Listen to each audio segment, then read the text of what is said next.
Iran ইসরায়েলের মধ্যকার এই সংঘাতে উভয় পক্ষের হতাহতের সংখ্যায় বাড়ছে। যদিও ইরানের প্রতিক্রিয়া ছিল ভয়াবহ, তবে ইসরায়েলের দাবি তাদের চালানো হামলা আরও ভয়াবহ। ইসরায়েল বলছে ইরানের বিভিন্ন পারমাণবিক ও সামরিক স্থাপনায় তাদের হামলা চালানোটা খুবই জরুরি ছিল এবং সেই হামলাগুলো তারা সফলভাবে চালিয়েছে। ইসরায়েল সরকার বলছে এই হামলা প্রতিরোধমূলক ছিল। এর লক্ষ্য ছিল ইরানের পারমাণবিক বোমা তৈরির এক আসন্ন ও অনিবার্য হুমকি মোকাবেলা করা। এদিকে কোনো উস্কানি ছাড়াই এভাবে ইসরায়েল হামলা চালালেও ঘুম ভাঙেনি মুসলিম বিশ্বের।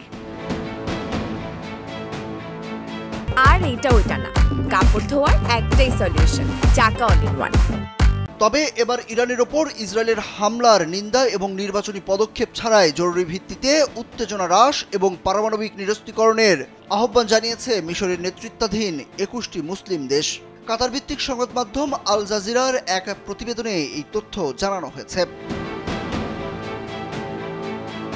ইসরায়েলের পারমাণবিক কর্মসূচির কথা উল্লেখ করে দেশগুলো সতর্ক করে দিয়েছে যে সংঘাত আরও বাড়তে পারে এবং অবিলম্বে যুদ্ধবিরতির আহ্বান জানিয়েছে। তারা পারমাণবিক অস্ত্রমুক্ত মধ্যপ্রাচ্যের প্রতি তাদের সমর্থনও প্রকাশ করেছে। এই অঞ্চলের সমস্ত রাষ্ট্রকে পারমাণবিক অস্ত্র বিস্তার রোধ চুক্তিতে যোগদানের আহ্বান জানিয়েছে তারা। স্বাক্ষরকারী দেশগুলো হলো আলজেরিয়া, বাহরাইন, ব্রুনাই, চাঁদ, কমোরস, জিবুতি, মিশর, Gambia, Iraq, Jordan, Kuwait, Libya, Mauritania, Oman, Pakistan, Qatar, Saudi Arab, Sudan, Somalia, তুর্কি এবং সংযুক্ত আরব আমিরাত।